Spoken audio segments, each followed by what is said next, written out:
Test. Hey. Check. 1, All 2. right, check. We're good. Sorry. Wait, we're good. We're good. All you missed was Joe basically berating me and putting me down. That never happened. There's now no proof. He does is huff and puff when I have to be around. All right. Welcome, everyone. Youngstown's Talk Channel. Joe and Kelin here. Kelin, who's too happy all the time. No, I was saying you got too much so that we need to bottle it to give some to other people. And I might take a swig first thing in the morning. But I seriously, there have been jobs in the past that coworkers have said, you are too bubbly, you are too happy. And I went, do you want me to be a bitch? Do you prefer that I come in with a scowl? And why does it have to be a criticism? What if we see things? Well, they meant it as a criticism. I'm not saying it as a criticism. Okay. I'm saying share. Look at all that stuff you have. Give some in this direction.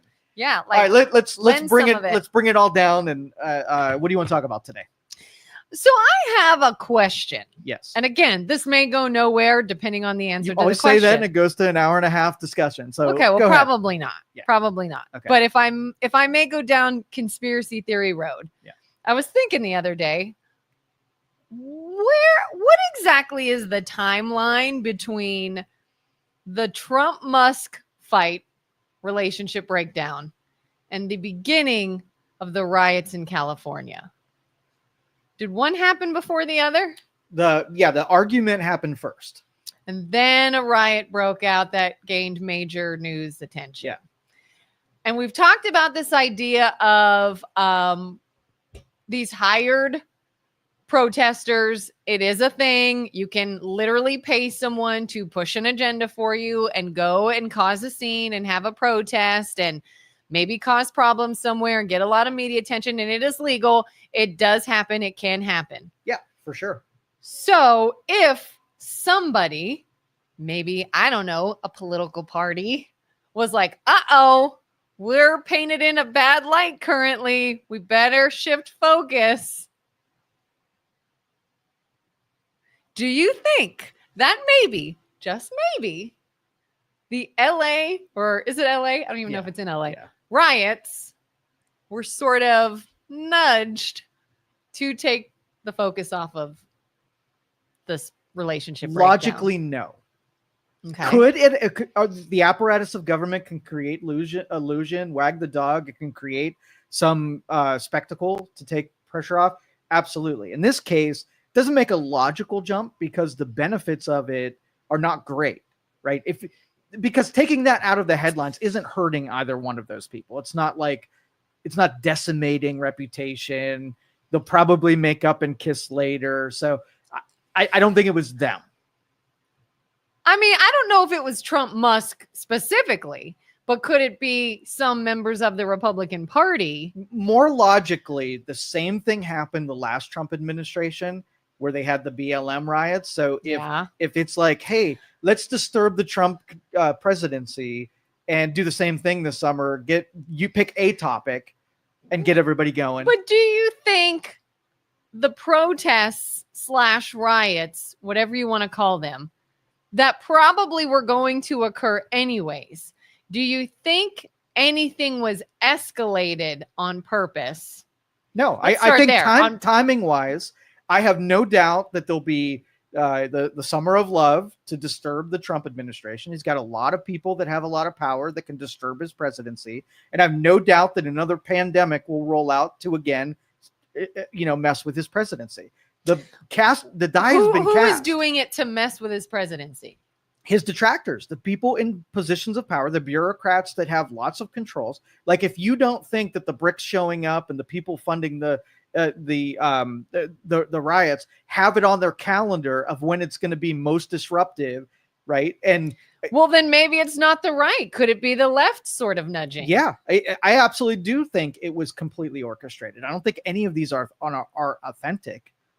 Which is why also, too, you'd get conflicting reports. You hear some people say, oh, there's peaceful protests. And some are like, look at the headlines, look at the news, look at the pictures. It's clearly violent. Why are there two totally different pieces of information there? And when we use the term narrative on a regular basis, it's lost its meaning. The narrative is when someone structures what they want to happen And no matter what's actually happening in the world, they stick to the narrative, the thing that has to be true in order for what they've been planning to work out. Yeah. And so like we got familiarized with what gaslighting is, right? Do you remember the gaslighting speech I gave? Yeah. Okay. Yeah. Well, this is true gaslighting. Hey, there's a car on fire over there. No, there is not a car on fire. And You're here's crazy. why. And then you start questioning, like, is there a car on fire? Like, am I the one crazy? It looks like a car on fire. No. It's a peaceful blaze. And I'm like, no, it's a car on fire, right? And so, sticking to the narratives. And you would think, and this is how you can prove that it's all simulation, right?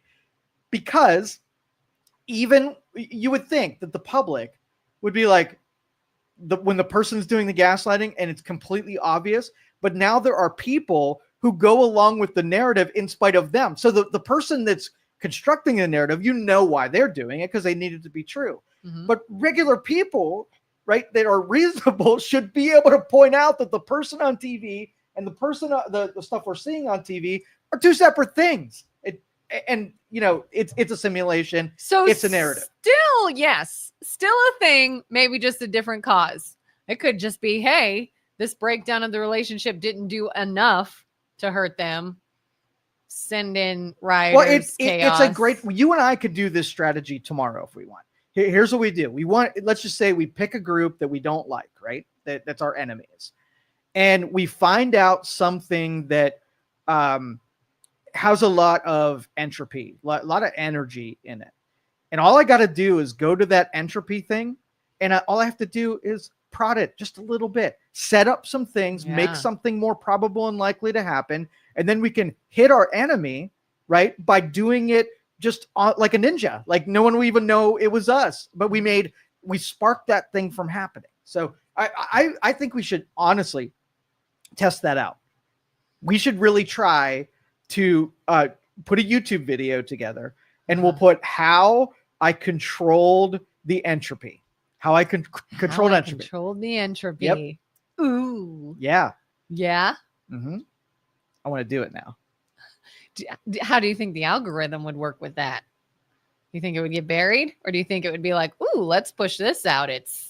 I don't know if they have defenses against the realization. It's just going to have a different angle that someone outs it. Like, for instance, do you know if the government ever targeted you, do you think they could find everything that you did? Like the money that you spent, the people that you talked to, if they targeted you. Yeah. So in a riot scene, 3 pallets of bricks show up that somebody ordered. And the government's like, oh, who did that? Where'd that come from? They can't be like, okay, let's walk up to the bricks and find their origin, find the purchase order, find the delivery driver, find the person who purchased it, find out where they got their money, and find out how that showed up. Any girl that has a girlfriend that just started dating a guy can do this in 10 minutes. Right. So if they wanted to find that out, it would be... We investigate all the time. And then somebody would be like, hey, why don't we do what Joe just suggested? Go find out who put the bricks there and maybe the origin of the story. But it's going to take a third party who just wants to know, that floats it out there and somehow gets a reasonable person in government or law enforcement to follow that lead. But it's like they're all blind and dumb to what would actually answer the question. You want to know that. I want to know that. Why in government nobody wants to know where the bricks came from? Because then they get in trouble. Yeah, they know where the bricks came from. Yeah, but like I said, they do not want to find that answer, even though everybody points it out, knows that it's happening, and nobody's looked into it. Or if they looked into it, we don't know the results of what they looked into. How about the outcry over journalists getting, I don't even know what you want to call it, roughed up, injured, pushed, or something, where they're like, oh my gosh, this journalist was there just reporting. He even had a lanyard on, and they hit him or pushed him or did whatever to him or whatever. As though it's like there's just no discrepancy. Everyone's just getting their butt kicked, and the authorities are abusing their power and just harming everybody. Have you seen those? How are they abusing their power? Apparently they're pushing over journalists. I don't know. Okay, so I don't know. Journalists say, okay, so let's just say Trump says all journalists out, let the police do their job and whatever, right?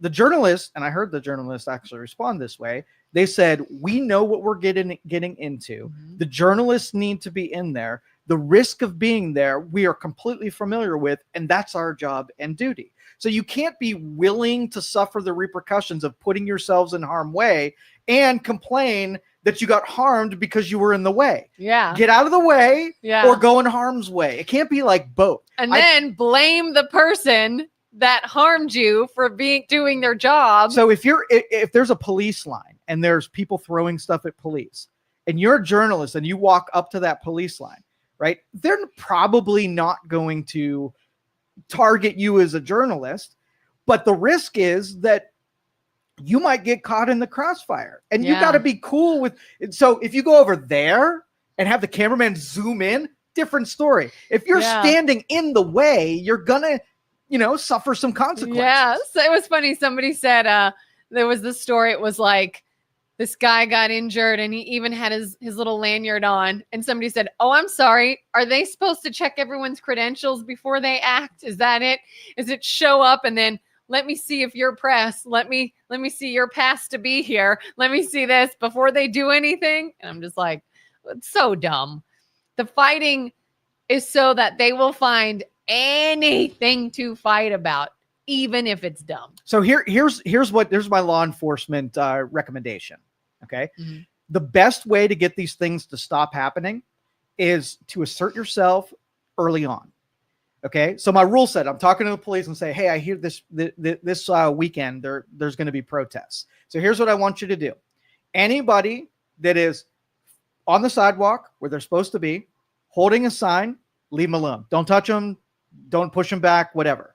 Anybody jumps off of the sidewalk and is now where they're not supposed to be, immediately arrest them." So these things escalate where they start pushing on the boundaries of what they can get away with. Yeah. And it ends up in now there's too many people breaking the rules. And now the police have to just stand there and look at them rather than do something about it because there's too many of them. Yeah. And now they're closing roads down, throwing cinder blocks. And since it's happening from everywhere. But if you do it, there's going to be one guy that suggests that get a little close to the police. And when the rest of the people see that guy got taken down in handcuffs, they go on the sidewalk and do the protesting part, not the breaking the law part.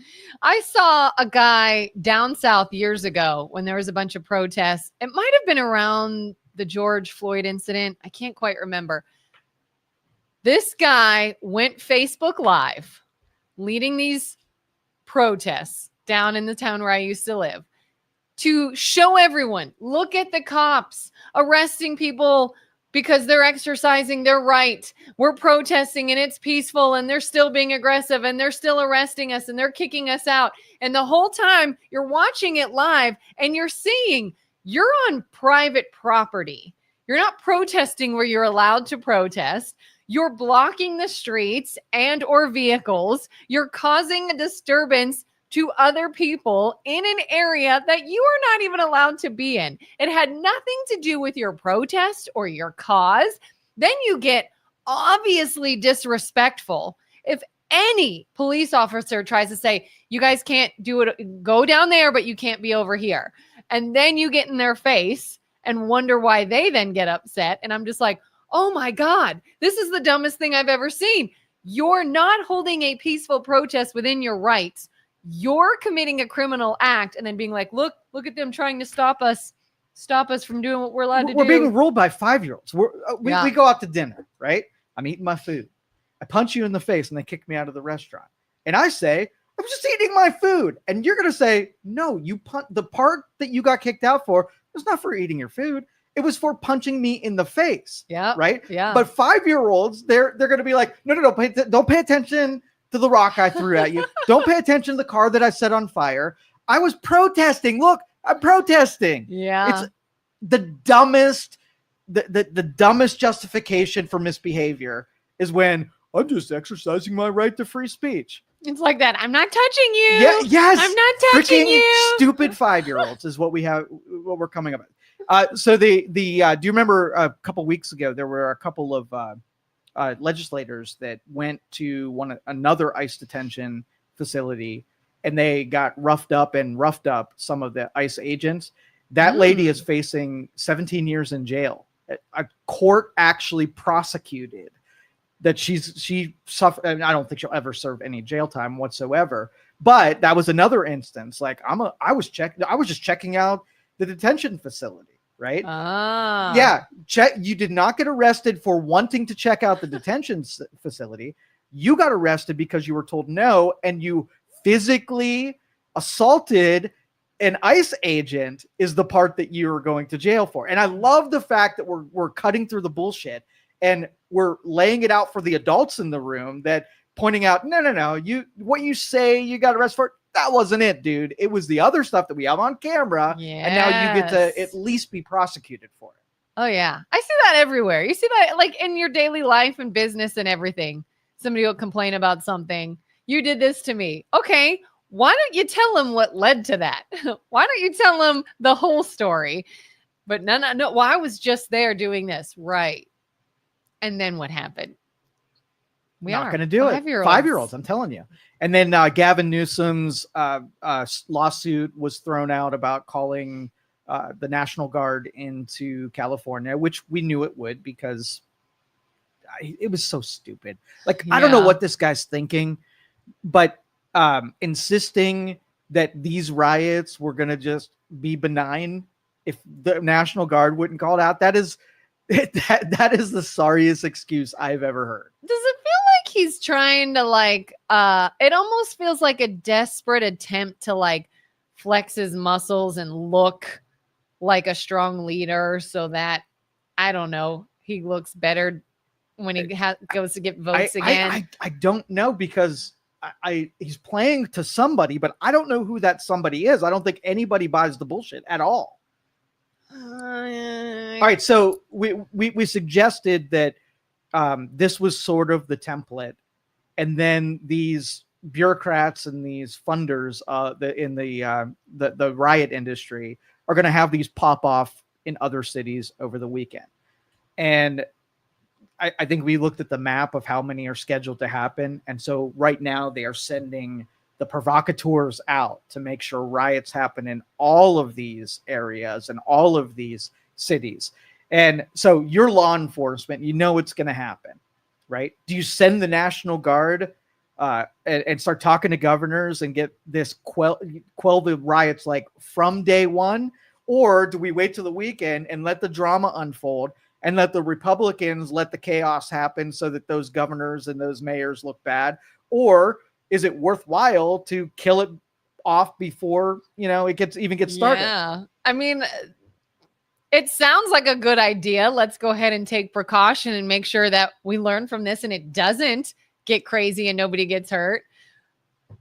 But I think it depends on who's trying to push what agenda and who's trying to make who look bad. And you'll learn a lot by what happens this weekend. And if, they start reporting it a week ahead and nobody does anything about it, then somebody really wanted that to happen. Almost like the war thing.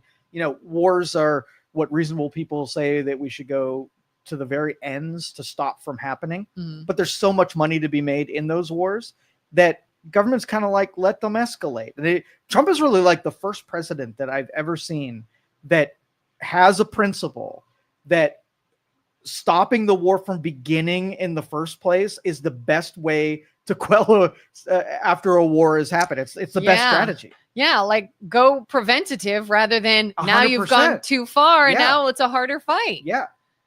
And a lot of things. Look how much pushback he gets from not wanting Ukraine and Russia to fight, the India, Pakistan, all of these things because it's less dramatic. And I don't know how many people turn the TV and hoping that some faraway land starts bombing each other. But there's one guy that's saying, hey, there's going to be people that die in this. And that is not a good solution.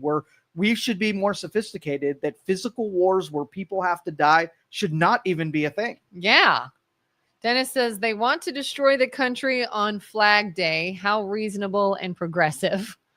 And Julie says, so your answer is do not protest, do not interfere in any authoritarian action, do not push back, just get rolled over. No, hold your signs, get on the... Here's that all or nothing mindset again.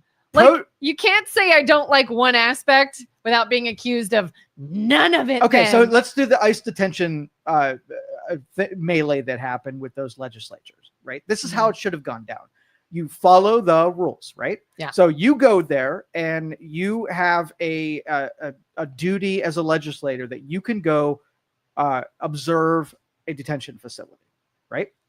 There's a proper protocol. When you want it, you put in a request, and then you get security detail that's put on it, and you give a heads up to the people that you're investigating that they let you in and tour it. So if you walk up to the door having not notified anybody, right, and they say, no, you can't come in, you say, I'm a legislator. Now you're going to protest because you know you should have been let in, but you weren't let in. So then you follow the rules and you go back and get permission, get a forced the legislator to pull the lever, right, to get you into that facility. That's following the rules. Yeah. Where you go wrong is when you're like, I was denied, but now I'm going to go break the rules and I'm going to start pushing on people, right? So protest means that there's an injustice of some kind. So you follow the protocol or create the protocol. So, and here would be the argument. We're using this different because I don't want it to emotionalize this, because less people, get out of sorts when you talk about the thing that's happening, right? and so if okay, let's just say you're afraid that somebody's misbehaving. So we'll use Saddam Hussein, right? And if we go and make a surprise visit to Saddam Hussein and say, let me look at your weapons of mass destruction. And Saddam says, no, you can't come in. We require you to give us a day's notice. And you're like, a day's notice means that all you're going to do is hide your shit. And then I'm not going to be able to, it's going to be worthless. Yeah. So I go back to the legislature and say, hey, these little tours that we're going to get are not going to be worthwhile. So let's change the rules with them so that what we want to happen is to be able to see what's going on. At the same time, we can't invoke a rule that doesn't actually exist. So then you let the people whose job it is to create a process. So you accomplish both things. You don't force your way in and go against the rules too. You change the rules so that you can accomplish both things. Yeah. Well, not well articulated, but you get the gist of it. Well, and I just think people can protest, and you can show your displeasure with something. You can work to try to change something within the boundaries of what is allowed. And if you are picketing and you're out with signs, or you're getting signatures on a petition, or you're doing whatever, and you are in every way within the rules, you're being safe, whatever, and you start to feel as though it's not doing enough for your cause, it does not then make it okay exactly for you to escalate. If you're like, well, I'm holding a peaceful protest, I'm on grounds that I'm allowed to be on, and I'm doing what I'm allowed to do, and I feel like nobody's really paying attention to me, I think I'll go in the street and start setting cars on fire. I think I'll start vandalizing public buildings. I think I'll get in that cop's face. Then that's not okay. And don't act like you should be allowed to do that. Right. Because you didn't get your way. In a civil society, you follow the rules and the process. When you break the rules, even if it's a just breakage of the rules, right, then you're in the wrong. So if I got a ticket for speeding and I think it was unjust, I did not get that ticket, my feelings that I'm just does not allow me just to not to go to court and not pay the ticket. I've got to defend my case. And if I was wronged, then the procedure has to support people saying, I got a grievance, I followed the rules. Now the court's job now is to hand out a just finding. So that's what I'm saying. Like this, just because, if a legislator should be able to visit a detention center and you said no, right? Yeah. As the person, yes, it's an injustice. If you should go in there, now you forcing your way in there is not your job. You go to the sergeant of I don't know who handles this stuff. You go to the person that then can get you in there, the right and legal way. Yeah. And that's what I think the civil rights movement, gave a lot of people confidence because it was such a critical injustice that people were facing, that it gave them reasons to then break the law, right? Civil disobedience. Okay. Those people and you can even say January 6th. If you were upset and you broke the law so long that the circuit has been, continued, and you got arrested because you should have, and you went to jail because you should have, that's the civil disobedience. It's not like, oh, because you broke the law, but you had good reasons, so we're going to make the law you exempt from the law. That's chaos. That's anarchy. So even in a situation in which you got arrested or you got in trouble for breaking the law in the name of a good cause, you still broke the law. Maybe that will set into affect the changing of that law. Exactly. For the future. That would be the problem solving and the solutions of it. Now, maybe our laws and regulations are not good enough. Maybe the legislators should have a process to enter a place and investigate in it. Great. Go back to that building, right? Yeah. And make those rules and regulations. But the anarchy is what we're fighting for. The riots are just a mirror image of what we're pushing here, the breakdown of the rules and regulations. And that is a dangerous path to pursue. Yeah, for sure. Julie says, why can't a representative visit a detention center at any time? If they should, follow the rules, and I would have no problem with that. Yeah. Dennis says, the second you attack people or destroy property, your movement loses all credibility. Yes, you block the freeway. That's illegal. If you and I went out there and blocked the freeway, we'd be arrested. So everyone who's blocking a freeway should be arrested, regardless of why they're doing it. If you went in and destroyed a business, that's illegal. You can't do it. Right. So so you're on the freeway and you see a mother cat with her kittens trying to cross the highway. So you pull long ways, block traffic to let the kitten cross. Should you be arrested? If the rule says if you block a freeway, you get arrested, then you get arrested and you go before a judge and you say, I was not doing this as protest. I was doing this. And the judge is going to say, you created a major safety hazard for other people. You didn't do it maliciously, but I'm going to set your punishment so it's equal to what your reason was, right? Yeah. And so you're going to be fined. You're going to pay damages for what you caused because you made a bad decision. This is kind of like my example we talked about unknowingly speeding through the school zone. That's right. You should still be punished. Did I still have to go to court? Sure did. Because you still broke the law. Did I still have to pay court costs? Sure did. Now, luckily, that was it because I got to sort of plead my case as to why I was speeding and how that's it. I did not know I was speeding. If you decided that the law doesn't apply to you and that you're not going to serve any punishments because you had a reason not to, then why send anybody to court? Or everybody's just going to have great reasons why they're breaking the law. That's what they're for, right? And technically, isn't that then what down the road a pardon is for? Is you did serve time, you were arrested, the law was followed. Now we're in the process of changing this law because we see how it maybe isn't very beneficial. Now comes a pardon, not I like you and you're going to vote for me. Here's the pardon. Right. Carter said the Dems have no sympathy for the small businesses that were looted, the cars that were burned, the buildings were defamed, or the 101 freeway that was shut down.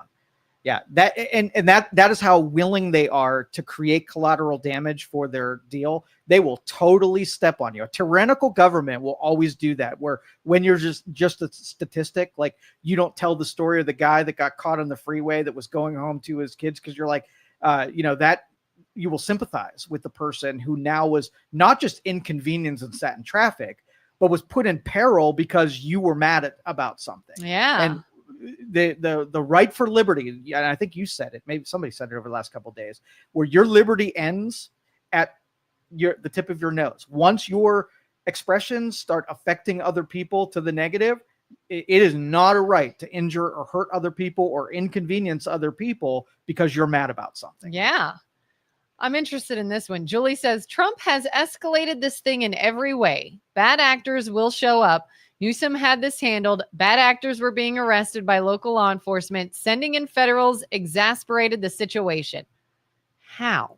Well, we have evidence that the law enforcement over the course of the last riots and you could, if you take the tenor of what the mayor and the governor was saying, they weren't like, stop it, we're arresting people. They were laying down cover fire in spite of what everybody saw was going on. This wasn't a de-escalation. Claiming this was a peaceful protest. Had they come out and said, yeah, this is really bad, we don't need the help of this, we got this under control, it got too bad, but we're going to ramp this thing down, everybody would have felt different. But if they came out and said, despite of what you're seeing on TV, this is a noble cause. No, they did not have it under control. Yeah. They were going to allow, because the blemish on ICE, the bigger destruction. Think about, you're in Chicago now, and ICE is operating with deportations. Now you can use a leverage chip that says if you do deportations, cities are going to burn. If you hold ICE responsible and Trump responsible for the devastation, instead of the protesters that go way beyond protesters and cause civil disobedience because you didn't arrest them and you didn't quell it when you had the chance. Yeah, because then you know what they're going to say? Oh my gosh, they were burning the city down. They were looting. They were rioting. They were hurting people. They were causing damages to business. Why didn't Trump step in? Trump wouldn't help them. Trump could have done this. It's like, you're damned if you do and you're damned if you don't. Because Trump sending in people to try to neutralize the situation is looked at as making it worse. How about the criminals made it worse? You could take the same philosophy and apply it to, we'll say, terrorism. They did the same thing. So if you're dealing with a terrorist and they're doing bad things, you have two choices. Take them out, right? Mm-hmm. Or try to make them happy. And the liberals will always say, they're mad at us. Just take the reasons that they're mad at us. And so you give them money and you answer all of their demands, right? And they still do it. They'll gaslight you into saying, well, we didn't make them happy enough, or there was some historical thing. So there's no end in that pursuit of trying to make them happy. If we would just maybe speak nicely at the protesters, they wouldn't burn cars. Mm-hmm. Versus the law enforcement are like, the way you get this to stop is to take them out of the equation. The people that are misbehaving, the terrorists that are misbehaving, they need to go away. They need to be ended. They need to be put in prisons. They need to be captured. They need to stop doing the things. If you make the terrorism the problem, right, mm-hmm. and you end the terrorism versus and the protesters, if you allow the protesters to become rioters, it's show me an example of trying to appease the people who are breaking the law.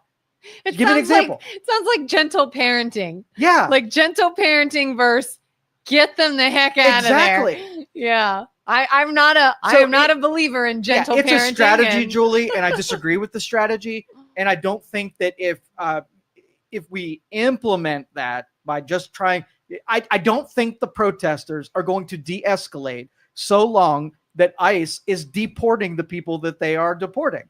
Yeah. You take everything out of the equation, and there's going to be looting. There's going to be block traffic, because that is the strategy of the protesters, to cause as much damage on the city as they can, because they're hella mad. And even if it's those bad actors, I think the bad actors are on their way to those other cities as well. Oh, for sure. For sure.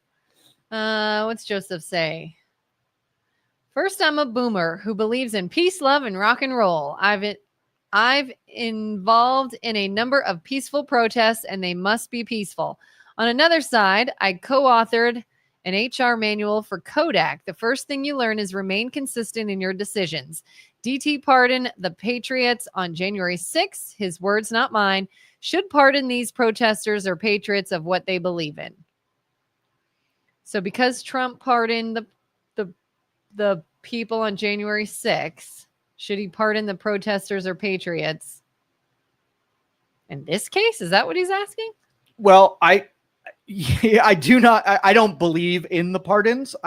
You cannot circumvent the rules and laws because of political maneuvering. And I think that was a big mistake, but Donald Trump is not, immune from making lots and lots of foot and mouth problems for himself. And so I disagree wholeheartedly that I don't think anybody should be pardoned unless it's part of a process. Like we said, the cats, and there was a true context of where there was, yes, there was a technical reason that you should be going to prison, but it had all of these circumstances. But I think there are so few of those that happen. There's no way 1,600 of those weird examples that when a reasonable person looks at it and say, yeah, that person shouldn't spend 30 years in jail, right? Mm-hmm. Maybe some of those people, let's just say January 6th guy walks in and he follows a crowd in, doesn't cause any damage, but technically he entered a building without permission, right? Mm-hmm. So what was a reasonable person think that person should do? He should go to jail for a little bit, right? And maybe the little bit was already served. So the pardon came down and said, okay, enough sentence for a person who just happened to be in the wrong place at the wrong time. I can see those, but blanket pardons for a bunch of people who probably broke a lot more rules and probably deserved a little bit more time in jail, probably got a, get out of jail free card with that. Yeah. And I don't agree with that. If you went in and like blatantly destroyed the place and caused problems, and then you got pardoned because the guy who just happened to be there got pardoned. Yes. But a guy that throws a cinder block at a police officer needs to go to prison for a long time. Yeah. A guy who sets a car on fire needs to go to prison for a long time. And so maybe a reporter, wrong place, wrong time, didn't cause any kind of disturbance, got arrested to get him out of the way, and now they're in jail. Pardon that one for sure. But I'm with him that it should be consistent. Who do we offer that get out of jail free card and why? And just make it consistent. Yep, I agree. All right. Dennis says you're not going to win a case or change a law by arguing with a police officer on the side of the road. You're going to get arrested or worse. That's why we talked about last time about teaching people how to protest. Teaching expressing your First Amendment right means that what constraints you should have to stay legal so that your sign and your chant and where you're standing and whatever. And when you start breaking laws that might put you in jail or prison. And if you go that route, you sign the waiver that says, I know I could probably be put in jail, but I feel like expressing myself that deprives somebody else of liberty. I want to hold, all the people on the freeway hostage in their cars because I'm mad. So. Yeah. Let's see. Lock all these rioters up for same time the January 6ers were. We could clean up a lot of liberal cities in 3+ years. Okay, I prefer to listen to local news, local residents, the folks on the ground at these protests. They're consistently claiming this has been overblown. So the national news, like we're not seeing AI-generated fires, right? Yeah. So you could make the argument there are parts of towns where there are people are, just protesting, and that's fine. They're following the law. They're not drawing attention from where the riots are happening, and they're expressing themselves. That's fine. And I wish the parts that you were actually seeing on the national coverage were that, because it'd be boring. The reporters would all go home. You don't set a car on fire and break a window and loot a store, and you don't get police attention. So I agree that probably 70% of the protesters are following the rules, and 30% of the protesters are behaving very badly. So they're saying it's been overblown. But at the same time, then you say all these National Guards and Marines and people that came in are causing problems and making it worse. So is it worse or is it being overblown? I can just go by the images that I'm seeing on the TV screen, and it is not overblown based on what I'm seeing. And why is it different based on the media outlet you choose to follow? Like, why is that not a bigger red flag for people? That there are so different conflicting reports as to what's actually happening depending on which news organization, which news outlet you're looking at. Right. Red flag. Yeah. Yeah. And I know you want to believe that, but let's just kind of give in the fact that there are people behaving badly. Let law enforcement, the military, and the National Guard go clean up those people, and then let whoever's remaining just do their protest and express themselves with signs and chants, and then everybody will be happy. Yeah. Let him clean it up once and for all. But if you're just holding the line and letting the destruction go around in front of you, if the cameraman can follow a person with a skateboard breaking windows, a police officer can follow that same person and put handcuffs on him. And then he's no longer on TV because he's in a holding cell somewhere. It's an easy formula. Julie says Trump sending in federals without being asked is Gestapo tactics, state rights. Do people think this is the first time the National Guard has ever been called in? Because I've heard that this is like protocol. Like, this is not the first time the National Guard or the president has sent in troops for LA riots or any other riots or anything like that. Why is everyone like, oh, this is unprecedented. He's overreaching. He's sending in all this stuff. I've heard that that's been the case in all kinds of historical incidences. Well, here's the thing, though. We're in gaslighting session. So if you want Trump to be a Gestapo Nazi tyrant, right, who's going to become king, then you're just waiting for something that loosely connects with it. So let's just say he sent National Guard troops to every city, right? That would be a tyrant that is taking full control over sovereign citizens and sovereign states. What's different from, we'll say, Sarasota, Florida? They don't have any National Guard. Trump didn't send any National Guard, right? Mm-hmm. What's the difference between Sarasota and LA? What are the mathematical differences right now? There are people burning shit and destroying stuff. A riot. So the National Guard isn't connected with Trump wanting to take over cities. The National Guard was called because there are people breaking shit and causing riots. Yes. No other connection. If there was a peaceful town somewhere where nothing was going on, and all of a sudden he sent in all these people, you could be like, whoa, what are you doing? Not what's happening. No, there's a riot happening, dude. The freaking state is on fire under complete loss of control. So he sends somebody in. That's not an overreach. That's what that is the function of government. If it were small, police could handle it. It would have been over by now. And if it's not over by now, let's just say, let's set a time frame. If you have a protest and it escalates to a riot, give them 6 hours to quell it. If they haven't done it in 6 hours, they need some help. And then automatically you send to the next layer, which is National Guard, state National Guard, right? Mm-hmm. And then give them another 6 hours. And if the National Guard wasn't enough, then you send in the military, right? Then you send in some troops. And if that doesn't work, you keep increasing the number of presence until they have gone out into the streets and taken all of the people that are causing the problems out of it. And then once it goes down, then you remove the layers back out. And then eventually it gets back down to just having police officers. But the escalation was not caused. They would not have escalated had the people kept burning cars and destroying property. Yeah, I hate this whole push blame onto someone else. If I am rioting and I am setting cars on fire and I'm throwing bricks into buildings and I'm assaulting police officers, and all of a sudden here come the National Guard or soldiers or more police officers, and I'm like, well, now I'm even more amped and I throw a bomb on something and I throw a Molotov cocktail into somewhere. Whose fault is it? Is it mine that it escalated, or is it theirs that it escalated? Why in God's name would you say we set more law, more authority in, and it's their fault it escalated? It's not the criminal's fault it escalated, right? It's not my fault that I became so mad and enraged that I destroyed property and hurt people. It's your fault because you tried to come stop me. That's the dumbest thing I've ever heard. That's the 5-year-old. Yeah. And again, it's an argument. It just doesn't carry much weight.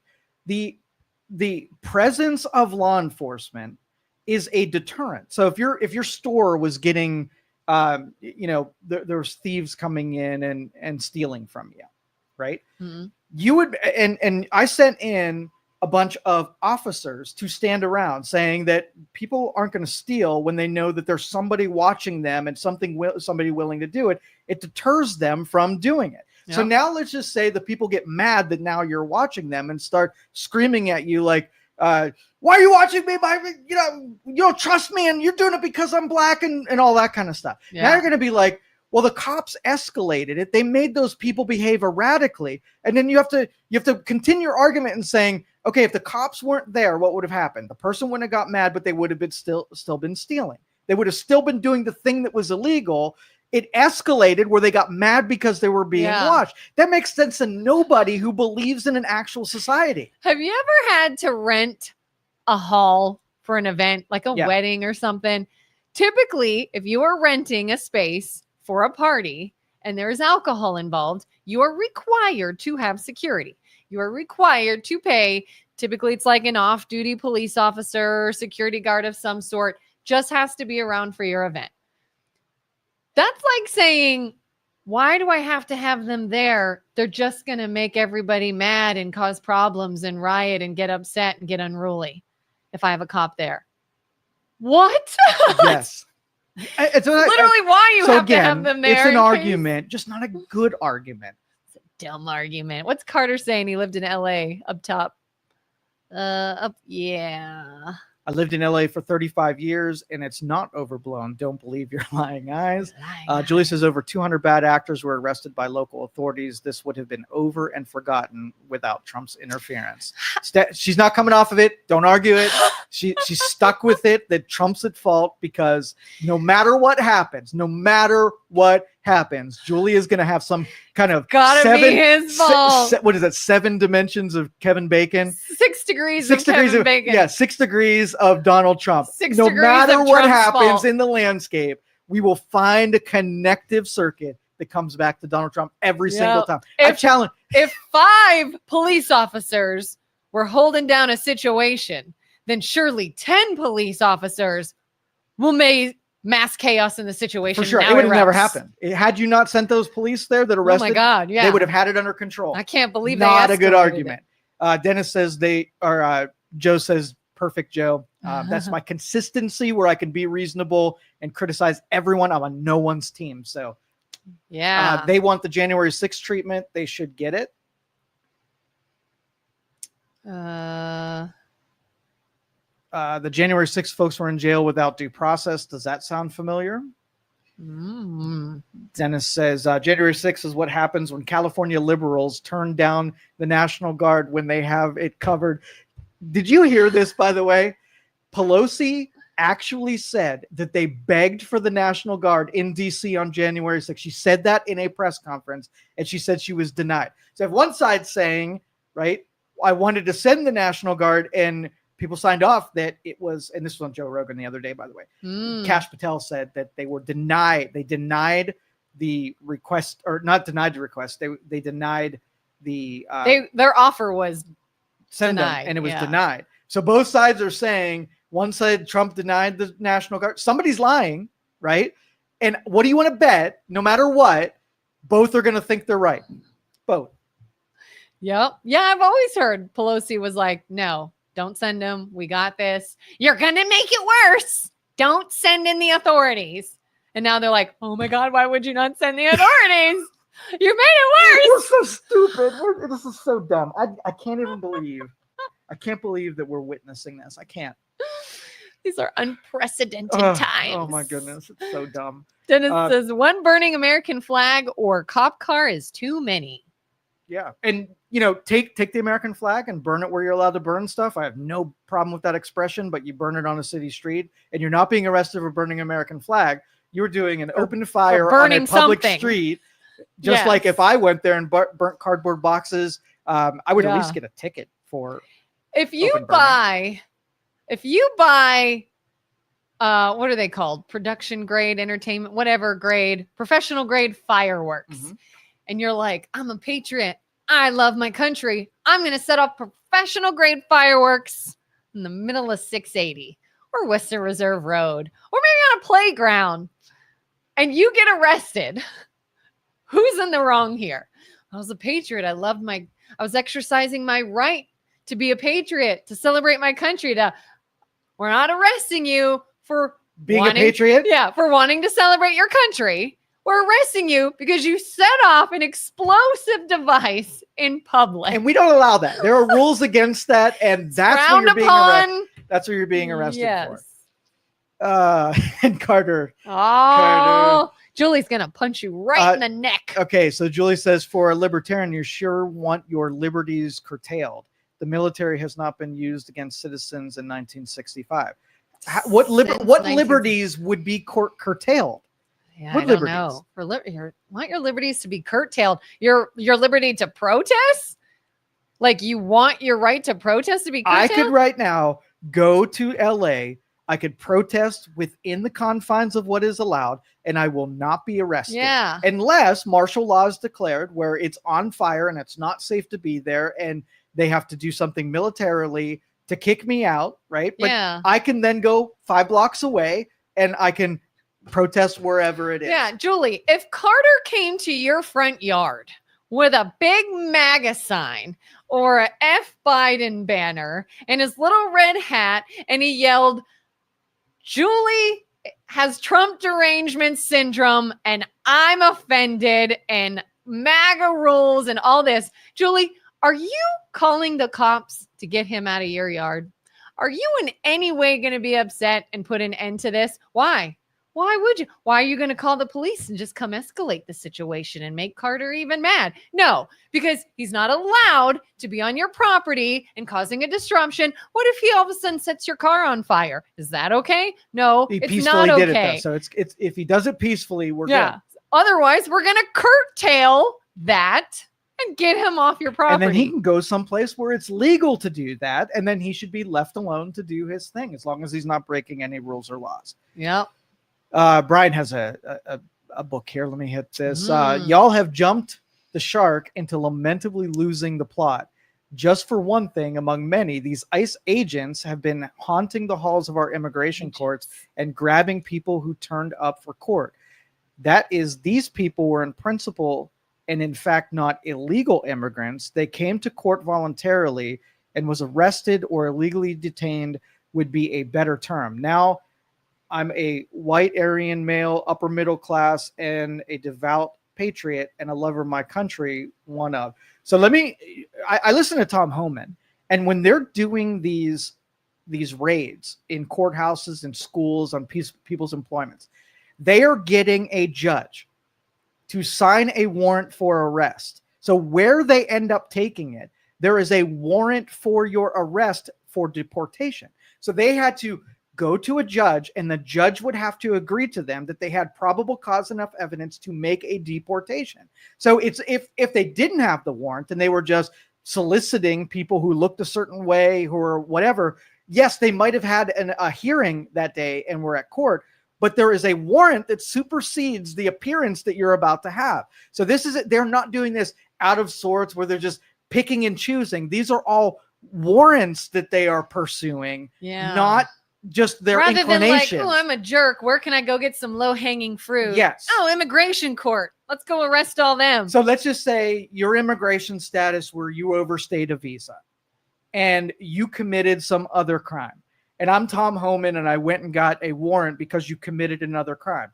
You might have gone into your hearing that day before I arrested you. If I didn't arrest you and you went to the hearing, and you might have gotten your green card updated and now you're no longer illegal.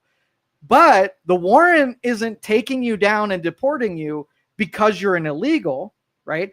It's because you committed this crime. Had you done that yesterday before I got my warrant and you now are a legal citizen, you committed this crime and you are still being deported as an illegal, a legal green card holder, but you committed a crime. So no, we're not missing the plot. We're asserting something that isn't factually true. So you're talking about sort of like we discussed earlier in the show is why don't you tell the full story? Yes. Well, I was just in line in court and they arrested me. Why did they arrest you? Was it just for standing in line? Probably not. Right. You were in line in addition to this other issue. You can make the argument that, they're tricking people into doing stuff so they can make the arrest rather than going to your home. They're inviting you to some kind of immigration meeting or something like that, arresting when you're there. That's a mean strategy. I mean, cops do it all the time with drug dealers. Remember you get served papers in slimy ways. Yeah. But it's probably safer to get you to come to us than me coming out to your home where the police officer could be at risk getting shot when he goes into your house or whatever. So strategy's meaner, but at least it's probably more effective. Yeah. Oh, lots of comments. Curtis. Julie says there are over 1,800 protests organized across the USA this Saturday. Should we have National Guard and military everywhere? When you have an authoritarian wannabe looking for an excuse to militarize the government, you should push back. The right has called for a civil war. They're going to accomplish it. Here's what you do. You have to figure out those bad actor the riot industry people and find out where they're going. We have law enforcement that can track the maneuvers and what they're purchasing and how they're talking on 4chan and how they're talking on Reddit. Find out where they're going and go to those governors before they happen, wherever the provocateurs are showing up. I doubt there's going to be provocateurs that show up in Youngstown. We've got one scheduled. And if that's not happening, the mayor won't be involved. The governor of Ohio won't be involved. There won't be National Guard. But all of those ones that they are going to, if you see cinder blocks show up on a street, the National Guard should show up and quell it before it even takes shape. Julie, if you were told that rioters are coming to your town, let's say you live in quiet area of Poland, and you are told rioters are coming here to destroy this town. They're going to turn stuff over. They're going to set stuff on fire. They're going to destroy your property. You could get hurt. Yeah, I want the National Guard to come. Like, yes, I would appreciate increased law enforcement presence. Like, it's not a bad thing to me if there is precaution taken. I don't know why people are like, oh my God, you're going to be upset. You're going to have all these people walking around. If it's for my protection, I'm not upset. Number one. Number two, the right is calling for a civil war. Who is? Where is that? Who specifically? Have you heard someone say we need to have civil war? I've not. I keep hearing that and the left say the right's calling for it. The right saying the left is calling for it. Who has literally publicly said we need to have a civil war? And who are we talking about here? Are we talking about immigrants versus legal immigrants versus illegal immigrants? The government versus illegal immigrants? Because you can make the argument the government has already said if you're here illegally, then you're going to be deported. So it's not a secret that people just like trying to help deport the people cops saying blocking it. That would be like the cops saying we're going to take people who break the law. That's not a civil war. That is the function of an entire portion of the government is to our laws, executing them in public is their job. So answer that question real quick, Julie, is what civil war? And again, who are the participants in the civil war? Let's see. Rosemary says, listening. Welcome, Rosemary. Julie says, no, Jay, they are not getting warrants. They are not identifying themselves. They are literally grabbing people off the streets. You have to show me that because everything I have looked at, these are all warranted arrests. Show me where there are non-warranted arrests, and I will. I'll agree with you that they should. Mm-hmm. I mean, and if a ton of people are getting arrested and kicked out, I don't negate the fact that, is it possible some people who shouldn't have been got caught up in that? Sure, it's possible, especially on a large scale. But the narrative of that's the norm, that they're just arresting all these good people and then maybe getting a couple criminals, I don't think is the case. I think you're misinformed, Julie. I think that's what will get people outraged over it. And yes, like Kelin said, they'll probably find a couple of people that did get caught up and swept up in it. And there's protocol when you are wrongly accused. If somebody says a silver Tesla was driving down the street and has abducted a kid, I might get arrested because they thought I was that person. And shortly after that, when they find that I didn't have a kid and they had the wrong person, they will let me go and they will not put me in prison for the sake of because they got the wrong person. Yeah. Kind of like, when Dave Beatrice was here the other day and he was like, police officer asked you to get out of car. Get out of the car. Yes. You may think you're in the right. You may know you didn't break any laws, but guess what? You will have your time to say that later. Don't escalate the situation now. Right. Not true. Give one example. Yeah, I'd like to read the article of someone who has been detained and has not had a warrant issued by a judge for their arrest. And Tom Homan made that promise. The first round of these deportation were going to be the worst of the worst. And so warranted arrests is what he promised. And so if you have something to the contrary, I'm all ears. Carter says, what about the rights of the poor, innocent people that live close to the riots? Don't they have rights? That's that liberty. You cannot hold hostage people who are innocent, who are not breaking the law because you're mad about something. Yeah. It would be interesting to see people in the thick of a riot, in the middle of it. Their business is the one getting torched. Their vehicle is destroyed. Their family, their lives are in danger. Do you think they are mad that a National Guard came in, or no? They're came pissed in, that these people were allowed to continue up to the point and weren't immediately arrested. If my property is catty corner to where something's going down, I am screaming, they're right there. Arrest them. Yeah. They're going to break my shit. Yeah. They're more obligated to me than the protesters who want to break shit. Yeah. If now they're putting out there, hey, we have on a map this idea of where more bad actors are going to be, I'm going to be like, well, then you better show me the precautions you're taking. Now you're obligated to take these precautions because of what happened. So obviously, no, I'm not going to be mad if I see precautions being taken. I'll be mad if they're not. For sure, because you owe me as a taxpayer who's not breaking the law. You need to protect me. That's what, if you want vigilantes to happen, what you do is you tell the cops, don't protect the people who are depending on you to protect them. That is a surefire way to anarchy. Yeah. Yeah. Carter says, what about the rights of the poor? Oh, we read that one.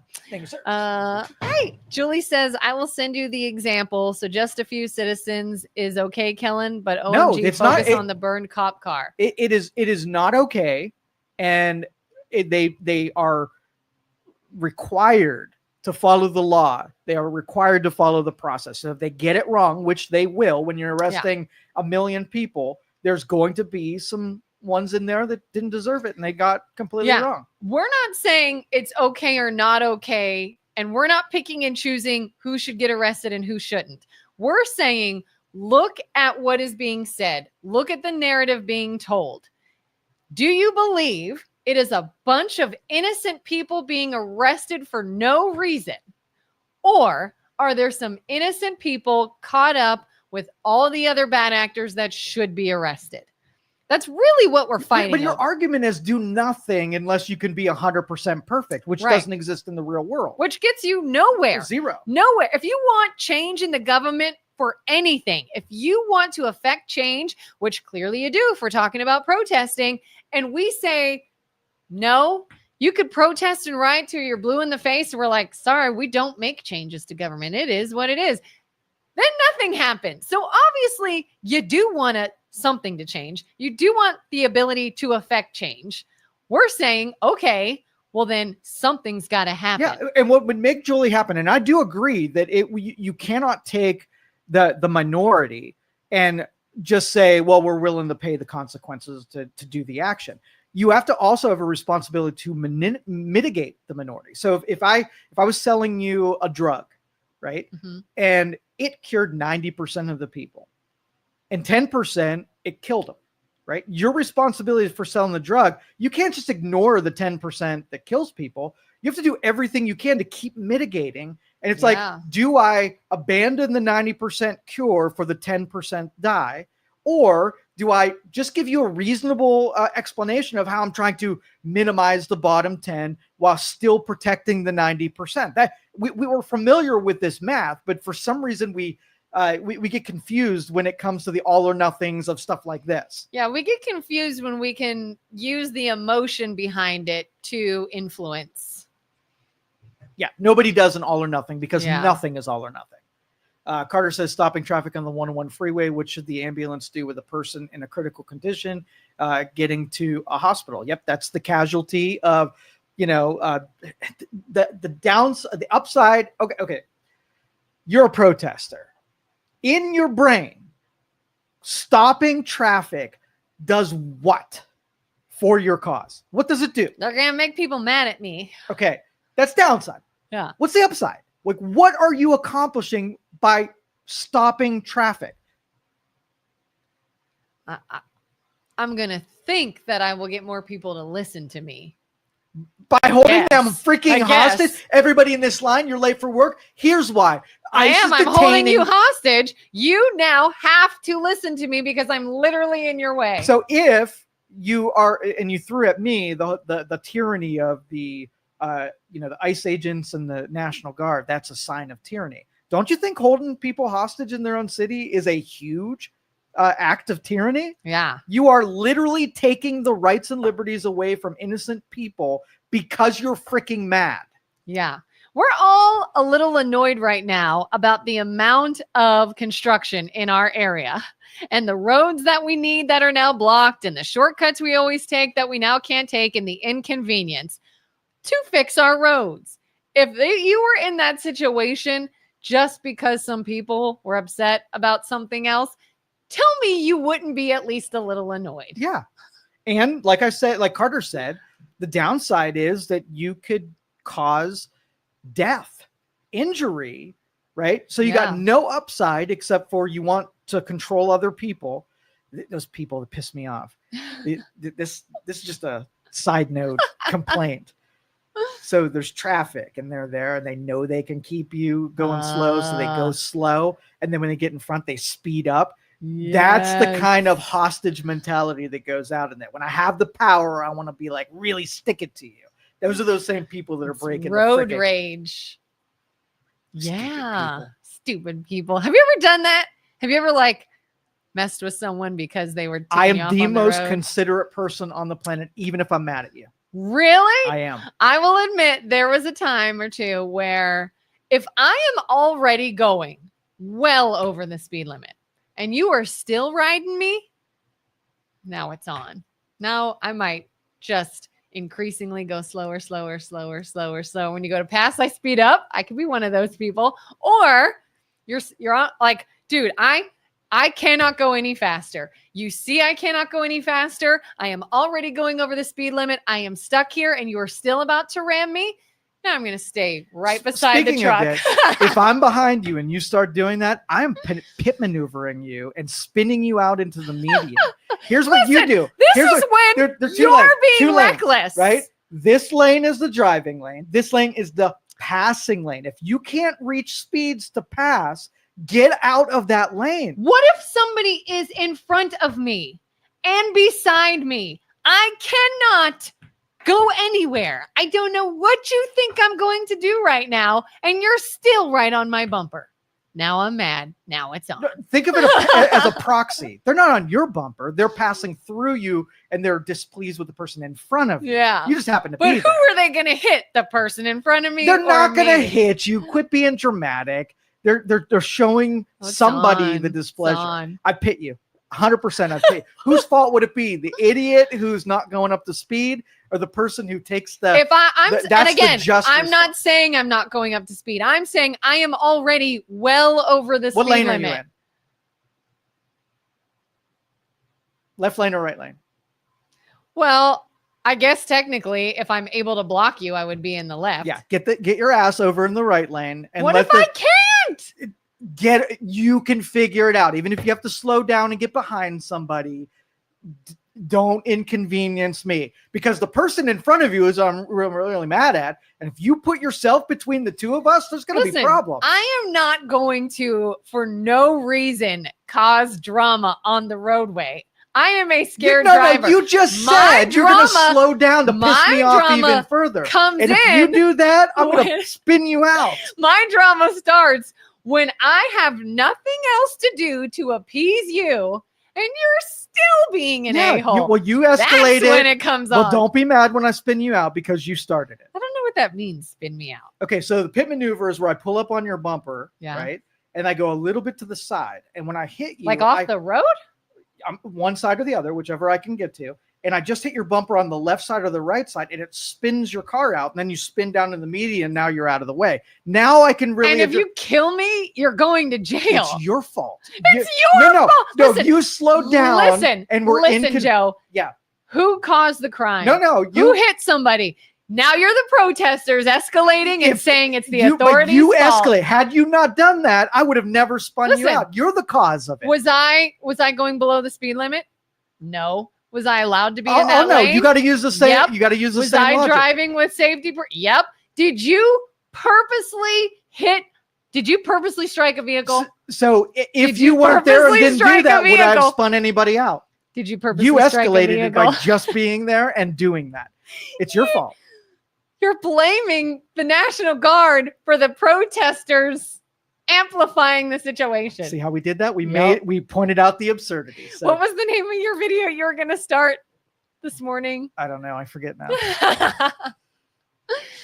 Oh, what did we miss? So wait on Saturday downtown. Yes, downtown in front of the courthouse. The protesters will be there. They're with their megaphones and their signs, and they will follow the law. There will be no damages to anything. And Youngstown, Ohio will show the rest of the country how to protest with dignity. Hopefully. Jerry says, will it be Trump's fault if someone dies from a heart attack and the stress of being in the wrong place at the wrong time? No, you take it upon yourself when you do things. It's your responsibility. So long that someone doesn't intervene and come in your circle and you're following all the rules. Yeah. This is all Gavin Do Nothing Newsom and Maxine been in politics for 50 years and reclaim my time stupidity to admit they needed help. If Kamala would have been elected president and this happened, would be a different story. And we all know it. Like we pointed out, like it's some contradiction, but the whole thing is so absurd. Like I'm done even pointing it out. It's dumb. Both sides are going to blame each other. They're going to try like hell to get chaos to happen, to give us all something to talk about. The news networks are going to love it. They're going to make a ton of money because everybody's going to be clicking on, watching for things to be on fire and stores are being looted. And we'll be right back around here the next time around. Yeah. If anybody is amplifying, let's say maybe this truly was a bit overblown. Maybe there wasn't a lot of violence. Yeah. Maybe it was a peaceful protest.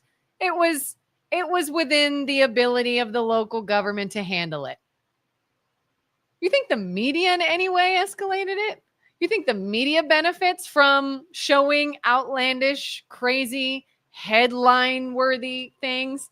Do you think the media would feel some kind of way if they're like, oh, well, this is just a few people with a few signs and it's not much going on. But now that it's bigger, ooh, media attention, headlines, money coming in, more attention. The problem with that is, so you're a mom. Yeah. Right?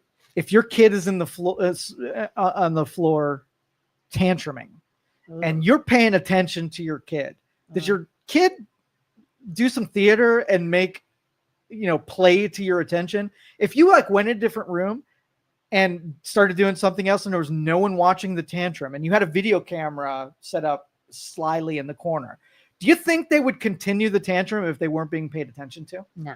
All right. But you can do that as a responsible adult.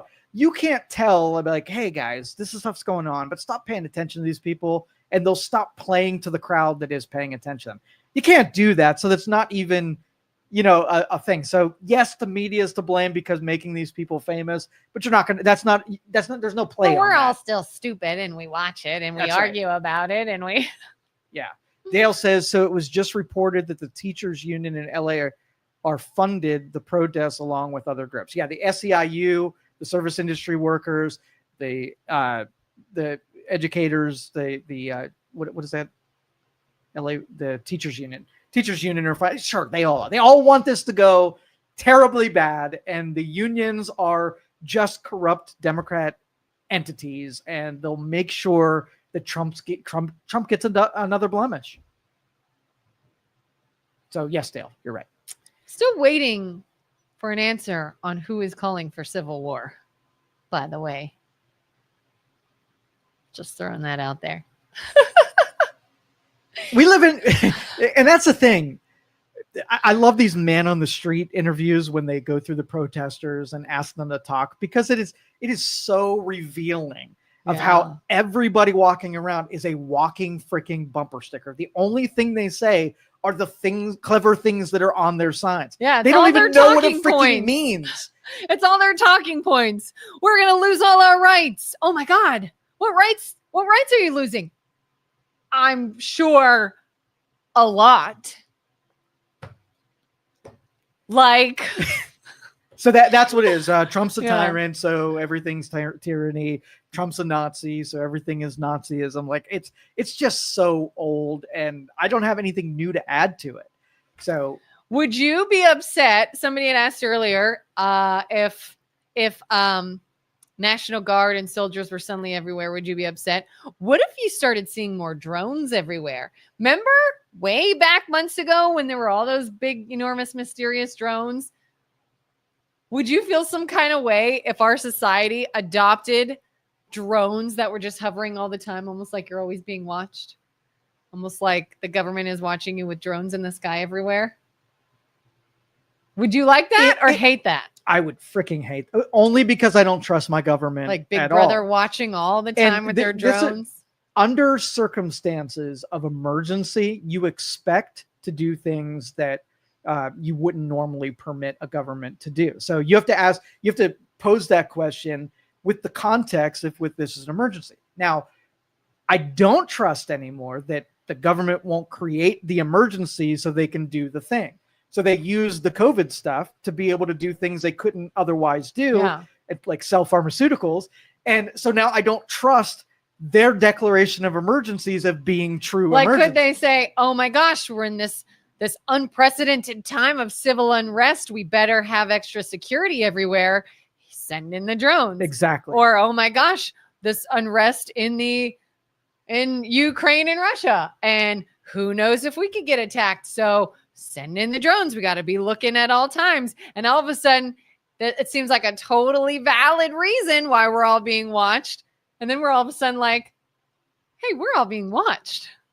How long is that going to go on for? What is that going to do? Well, even when Trump did a lot of these executive orders, there were some things that he could do if something, and the rule, you can tell the lawyers read the rule book and said, you can do this thing, suspending liberties, if there is a threat to national security. So then all the strategists are like, how loosely can we connect this to national security so we can go do the thing? That is ignoring the spirit of the rule. We don't want it to loosely connect to national security. We only want to suspend liberties or give up on some of our freedoms if there's an actual emergency that is immediately remedied by suspending those liberties. And then very quickly, we go back to the status quo. So like the Patriot Act, right? Government could spy on you for the sake that terrorists were using our systems to attack America. Completely reasonable that people are like, keep me safe. Take some of my liberties. Look at my thing, right? Yeah. Do you think any of the Patriot Act government controls just went away after the threat was subsided? Not at all. They took that power, they utilized it, and nobody's like, we're ready to give those freedoms back to you because now the emergency is no longer there. That's the mistrust that I have with government in its whole. So how do you feel about the hey, we're under threat of this horrific illness. Put this vaccine in your body or lose your job and lose your livelihood. Okay, get kicked out of every public building. Let's just say there was an Ebola that was 100% chance that it's communicable and it's going to kill everybody. And I got to jab you and know that some people are going to die. If the people saying that I trust, right, it would be a different story. Jab me in the arm if it means that we save humanity because I did that. If you lie to me and say that it is Ebola and it ends up being a common cold, now we have a problem. And then my fear is that we've already had that play out.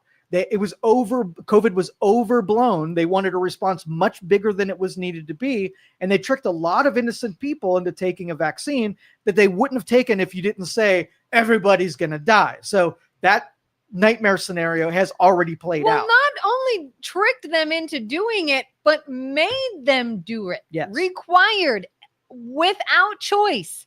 Many people, it's either you do it or you lose your job. Military, you do it or you're kicked out, which gets you in a lot of trouble. Like, you have no choice. You will take this, which to me is just, but doesn't sit right. There are smart assessment people that know whether or not, there's enough juice for the squeeze, right? You're going to do a thing and it's not great and you get a result. what it may be great, right? You're comparing two things. If you do the thing and it wasn't Ebola, then it's totally worth all of the devastation, because what you're trying to avoid is so much worse than the thing that you have to stomach to be able to get through it.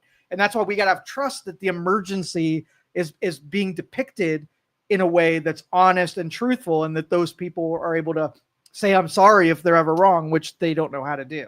Yeah. Is there anyone in government or politics or leadership that you would trust to be like, No. this is important, you should do this? No, but we as citizens can only look at what we're being fed and make a probability formulation whether or not there's something in it for them. So do I think the National Guard going to a city to quell some violence, okay, that might be a good response because I see what's happening in front of me.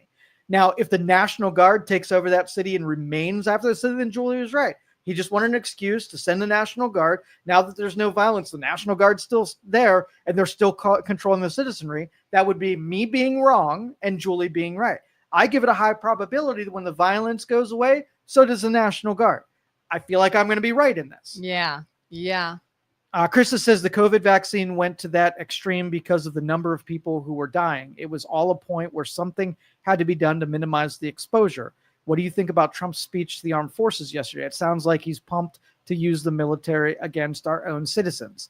But they were wrong on the vaccine. And I think that they did drum up the response to it because in the beginnings, nobody knew. So I could see an overreaction in the beginning until they knew more. But because they started taking information and hiding it from you meant that they can continue to do the thing in spite of the change of knowledge of information. That's where I know that you're wrong and I'm right, where they clearly wanted to sell a pharmaceutical to everybody, and it was a financial gain arrangement. It had nothing to do with public safety. So I agree with you in the beginning that you're probably right that they didn't know. They wanted to make sure that it wasn't, but there was a level of certainty. But you do not learn more about where you're at by ignoring everybody who has a different, opinion or expertise on something. Yep. And you took Dr. McCullough and Dr. Malone, people who knew a lot about this, and you kicked them out of polite society and didn't let them to say it. So yeah, I do not trust you that you were just trying to save people from dying. Hindsight's 2020. Our hospitals were overwhelmed. The vaccine recommendations have changed. Yeah, they went way too long on that. So I would forgive them if it were a month and they learn through it. Like, do you take the ventilator thing? Do you hold that against the system? Putting people on ventilators. Yeah, it was the wrong thing to do, and a lot of people died just going from on ventilators, but nobody knew anything. They thought it was going to help. As soon as they found out that ventilators were not a good thing, what happened? We put this whole movement into creating these companies to make more ventilators because we thought they were going to happen. And as soon as we knew that wasn't the case, we kicked that strategy completely out of it. They did that right. Now the vaccine went the other direction, and they just kept on the vaccine ventilator strategy forever. Yeah. And now you still have people like Krista believing that that was the right move, and you were called out on social media and polite society, even though they were wrong and you ended up being right. I had a very good friend of mine has health issues, was diagnosed with RA at the age of 3, and has had multiple surgeries and has a lot going on in her body, has been her entire life. And she has a government job and was told, you must take this vaccine. And no matter how many times she's like, I can't, I really have to be careful. I have these medical issues. Look at my history. This could be really bad for me. I don't care. Take it anyways, or lose your job that you've had for umpteen years, whatever. That to me was so wrong. That was where it was like, this is gone too far. If you want to pep rally and amp it up and encourage people to take it, and maybe you have endorsements about it and you get everybody fired up and say, look what it can do, and here's some research, whatever, go on a whole parade about your vaccine. But the moment you tell someone who is telling you, with my background, this could really hurt me, and you said, I don't care, take it anyways, and you're wrong, where's the outcry in that? Yep. Yeah. What about the rights of the people that did not want Biden's mandate vaccine? Again, if you started the deal with noble intentions that this is going to kill everybody, then every day when you decide whether or not you're going to keep that mandate in place, you have to ask yourself, do we still feel like this is going to wipe out humanity if we don't do it? Or at some point, do you stop asking that question, forget why you wanted everybody to get it in the first place, and no matter what you found, you were going to stay in that vein and make sure everybody got it, because now you're beholden to the pharmaceutical companies rather than your mission statement, where is this a total wipeout of all of humanity? And are we willing to take the casualties of the minority, the people who are going to die because I gave them the vaccine, and the people that are going to lose their jobs and their prosperity, for the sake that we didn't let it wipe out all of humanity? That's what it comes down to. And they didn't do that. Guess what? The reason people didn't want to take the vaccine for far surpassed health reasons. It was a political football. No, I didn't take the vaccine. Okay. Yeah. I spent 3 weeks listening to everyone, doing my own research, and I decided, I knew what it was. Nobody's asking people who, nobody asked my opinion if they should take it. Everybody made decisions for themselves. And I made the decision, right? And I knew I was getting soiled information no matter where I went. I knew who was at risk because I studied the immune system. I know what the immune system does. I know when people have comorbidities, what they're at higher risk for. I know where it applied to old people and to children. And you could have taken everybody that knew everything there was to know about it, made recommendations for the vaccine, and they would have changed their stance.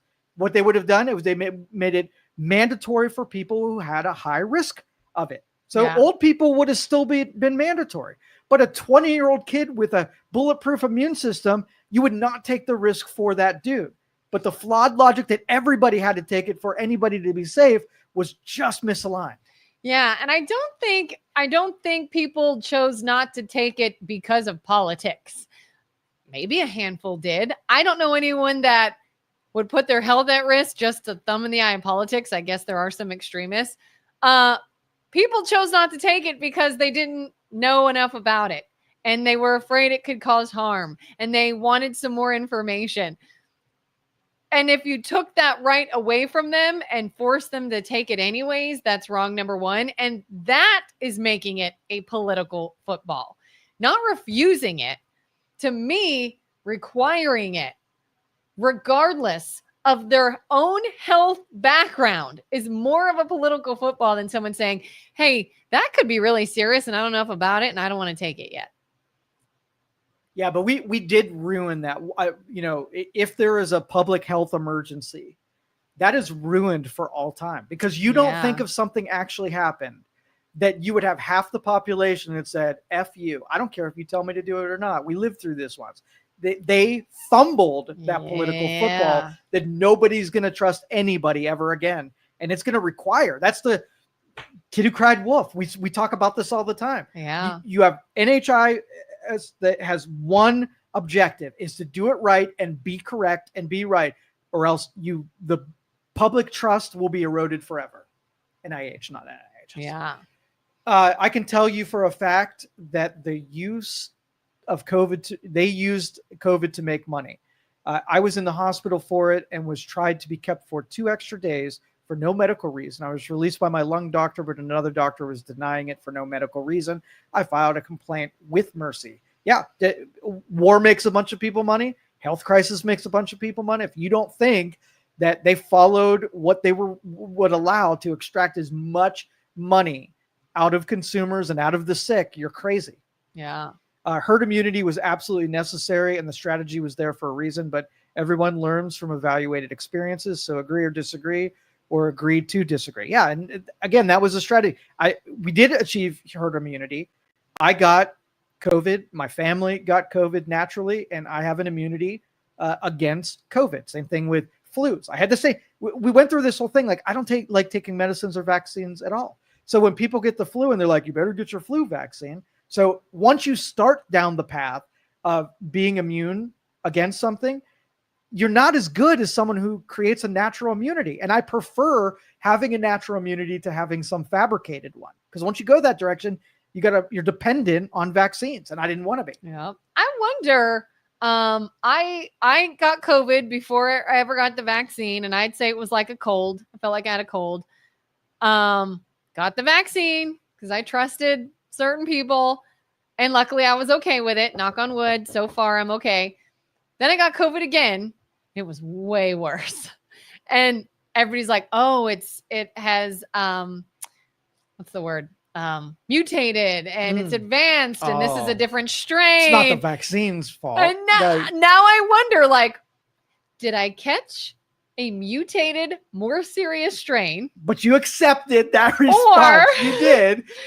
Or I got COVID and was fine. Then got a vaccine. Then you jacked up your immune system. Then I got COVID and then you again. got and it felt awful. And the immune system's like, I don't know what to do. Like, you gave me this poison. Yeah. Poor Kelin. If they make in the future a remedy to the vaccine, so the spike's out of your system and you're back to normal, will you take the anti-vax?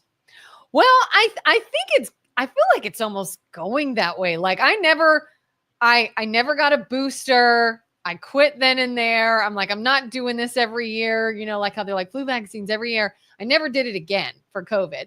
But I got COVID again and didn't feel that bad.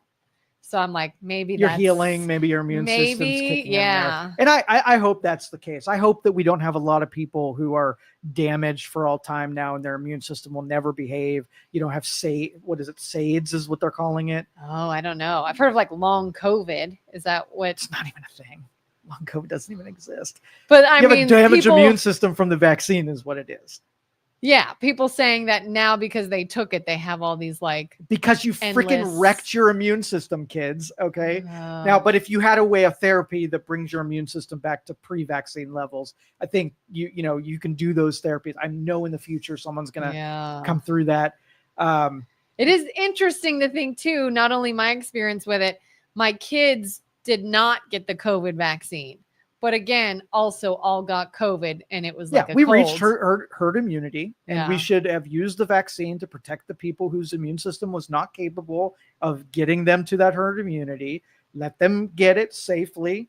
Let them be responsible so they didn't spread it. The part that is missing from this conversation, the vaccine was prescribed as a way to avoid getting COVID. And I don't know anybody who got the vaccine. So if it's safe, it means that you can get the vaccine and then go about your thing and you're not contagious. You're not going to spread it to other people. But in reality, all it did was give people a fighting chance who were in a bad spot to not die from COVID. Yeah, because then they changed the wording to, well, you might still get it, but you won't feel nearly as bad. It'll be a lesser reaction to it. And I'm just like, maybe.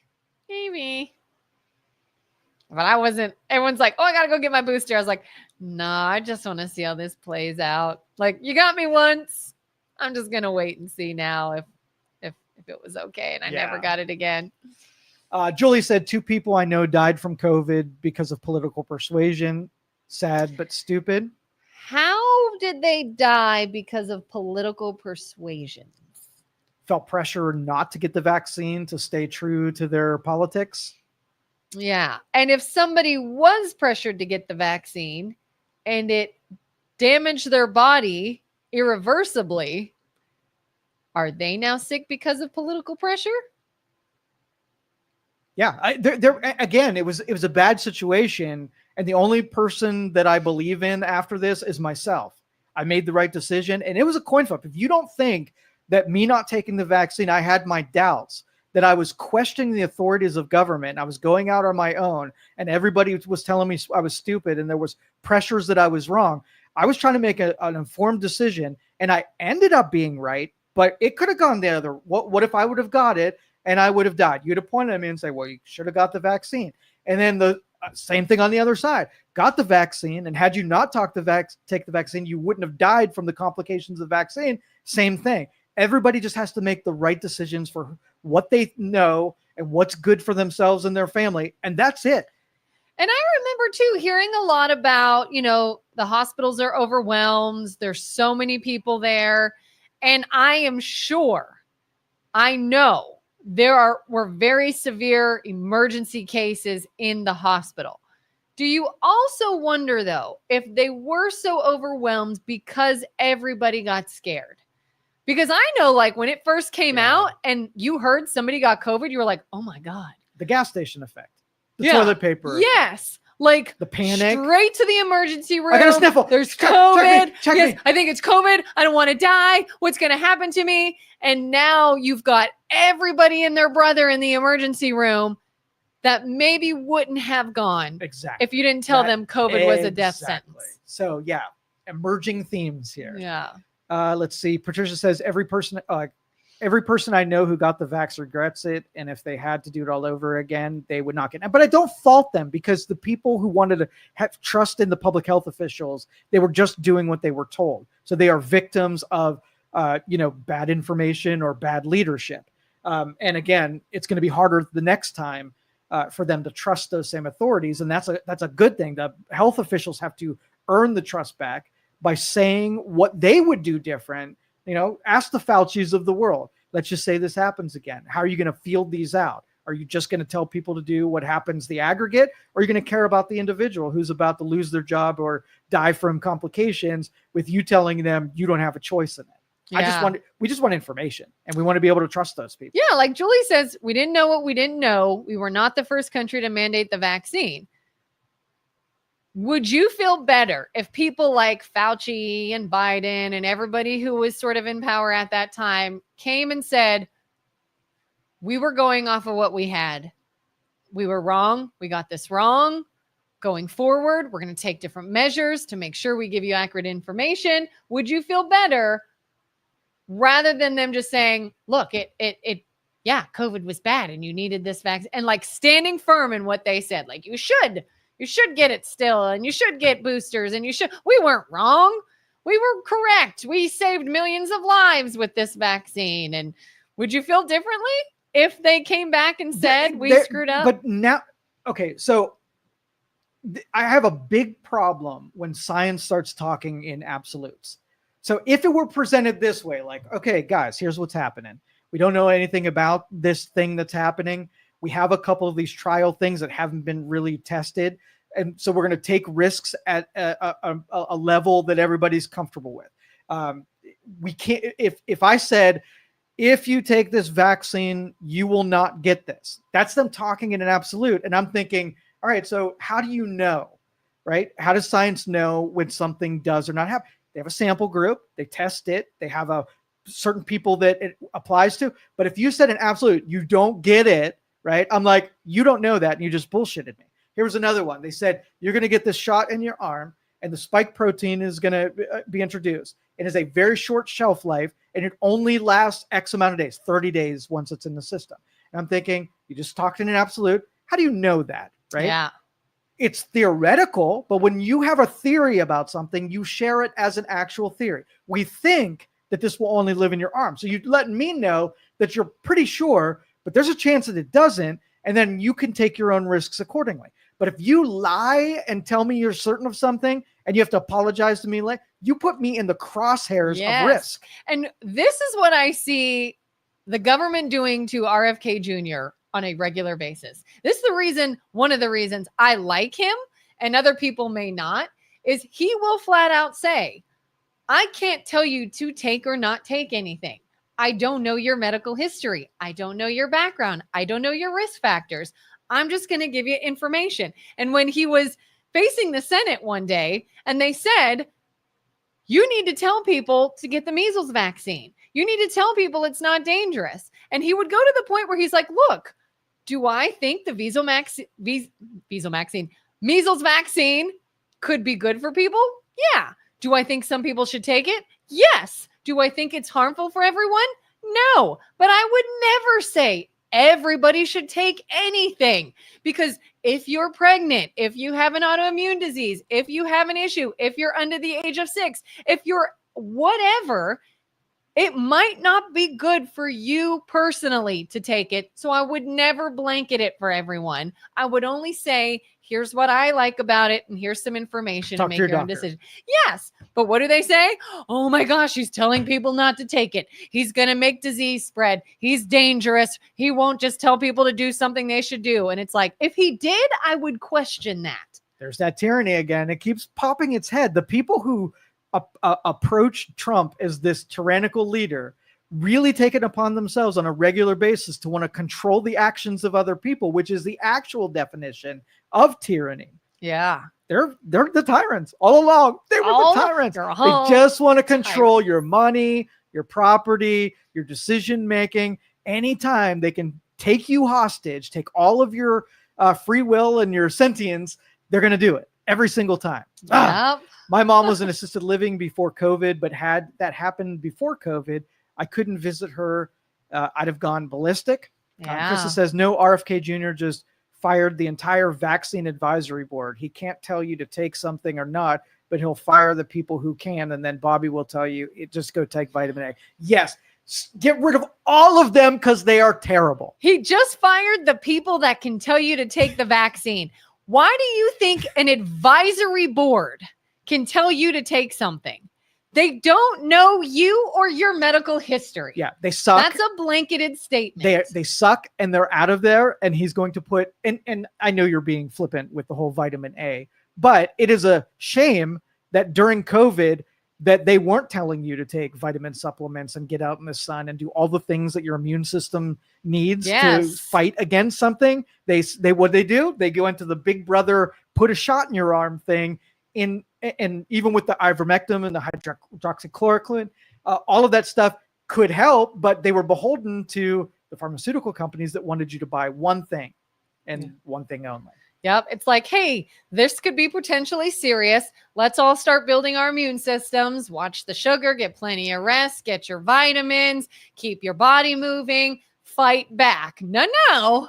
Fight back is pharmaceutically. Yep. That's your only option, right? And then listen to this group of suits in a room with a title like advisory board and let them tell you what you should put in your body, having never met you or looked at your medical history. Just based on what they were capable of doing, they needed to be gone. So I am glad all of those people are fired. Bring people in that are outside the system that, you know, have an objective brain in their body and they're not beholden to pharmaceuticals for sure. And then here we go with all or nothing. So medical professionals don't need a vaccine advisory board. Got it. They do, just not a captured vaccine board. That's the all or nothing mindset. If we say a doctor was corrupt, he was taking money to write false prescriptions for drug addicts, he was giving people prescriptions without examining them. Maybe people got DOT physical licensing, having never seen a doctor, which is illegal. That doctor was in every way corrupt and he got fired. And you say, well, good, he should have been. Now you hate doctors.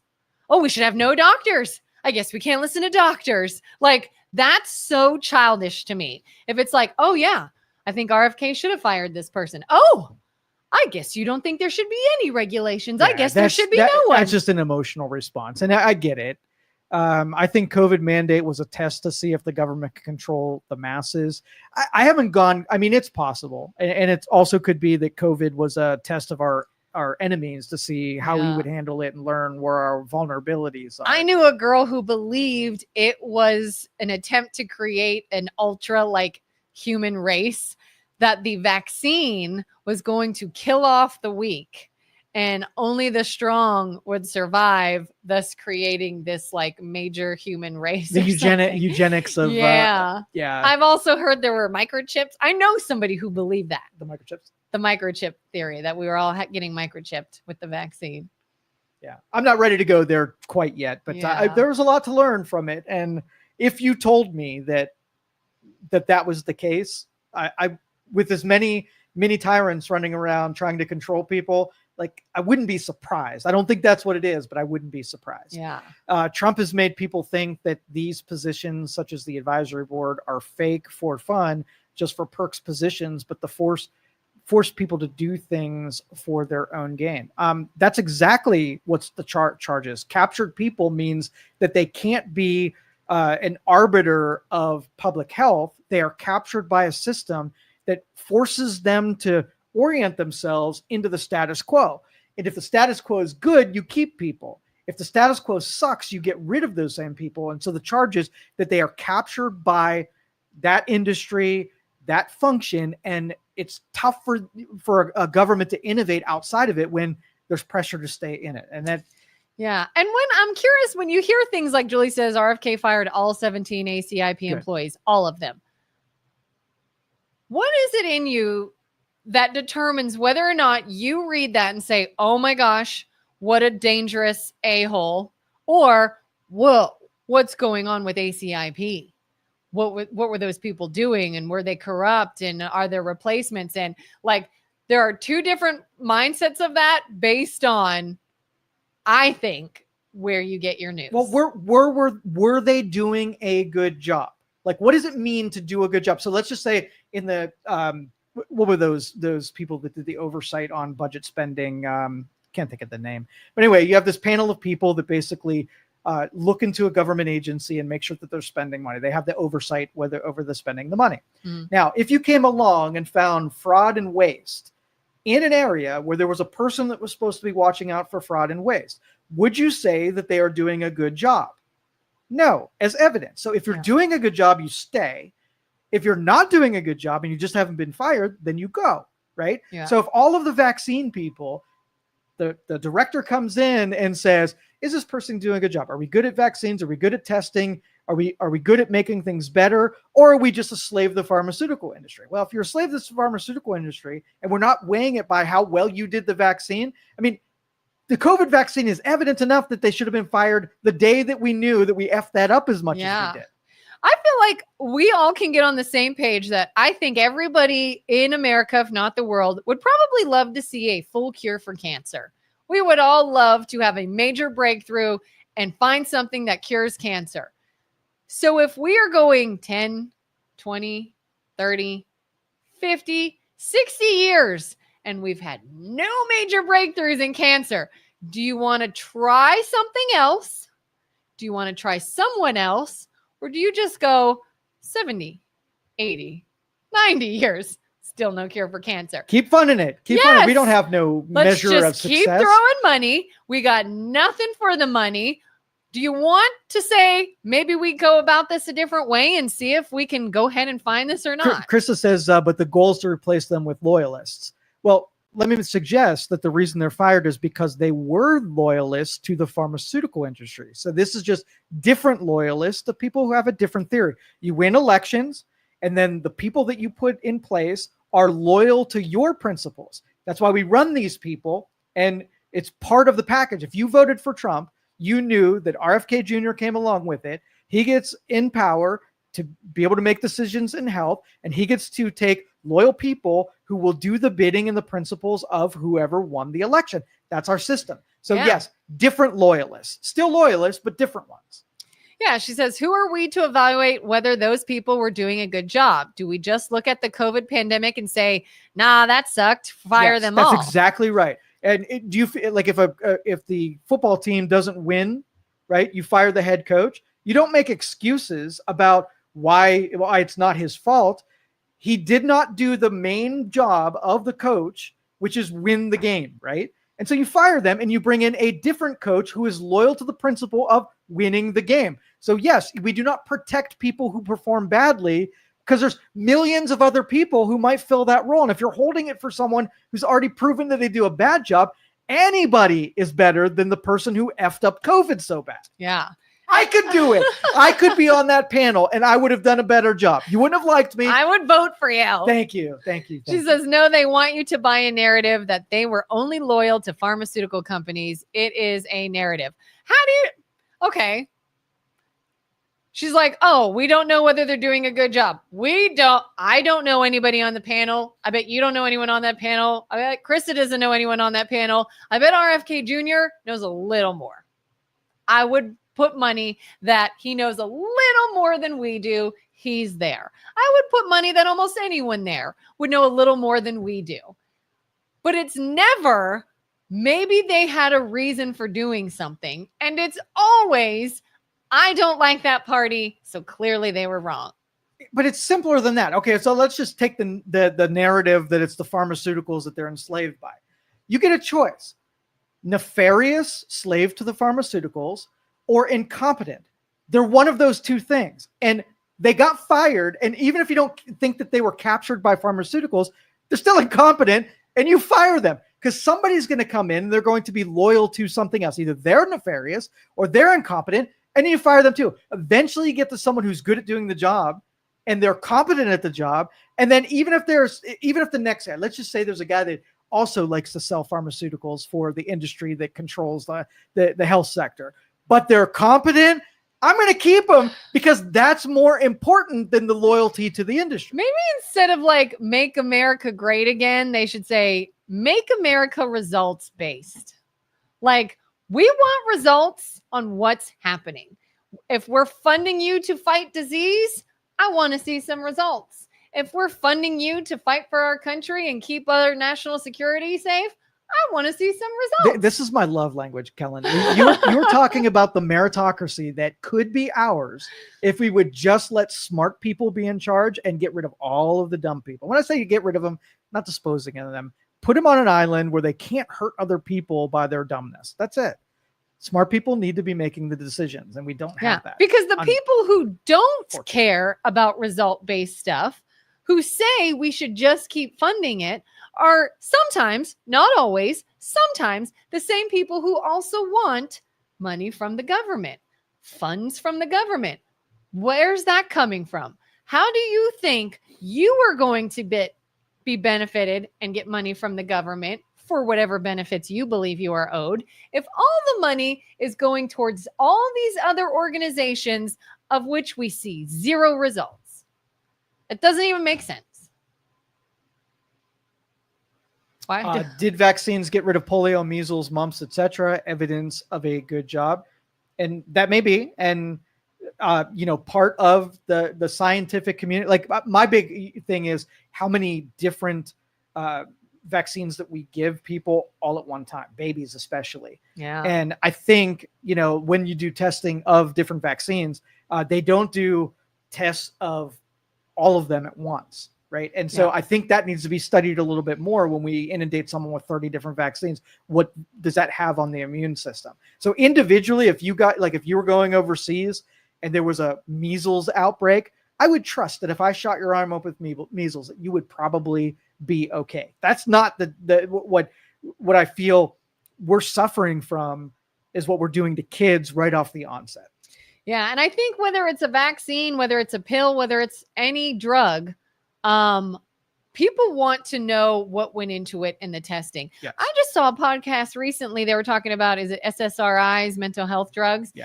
And the studies in those. And this woman was like, how long would you assume they test a drug like an SSRI that is going to mess with your brain and affect you? So how long do you think studies and tests would go on that? Years. I'm thinking years. So some of them were 1 week. Mm-hmm. Some of them were 1 day. 1 day. They gave it to a few people and watched them a day, and on the market it went. That's insanity. That's ridiculous. And did the drug work for them? Maybe. Maybe it was great. Maybe there are no side effects. We just want to see that. Yeah. We want the data. Yeah. We need reform in this deal. And obviously the panelist, RFK Jr., didn't feel like we're going to push on changing the status quo. And that's what we needed more than anything. Oh, okay. Well, we got to wrap up here today. Thank you guys for the comments. Appreciate everybody contributing today. We'll catch you guys back here. We'll do this again tomorrow. Let's not talk COVID or politics. Let's do something fun. Maybe why don't you guys all write in and tell us what you want to hear about too, but we'll find something fun. All right. Have a good day, everyone. See ya. Thank you for listening to this show on Youngstown Studio. This is original Youngstown content. Feel free to share our videos and tell your friends about us. Don't forget to subscribe to our YouTube channel and follow us on Facebook.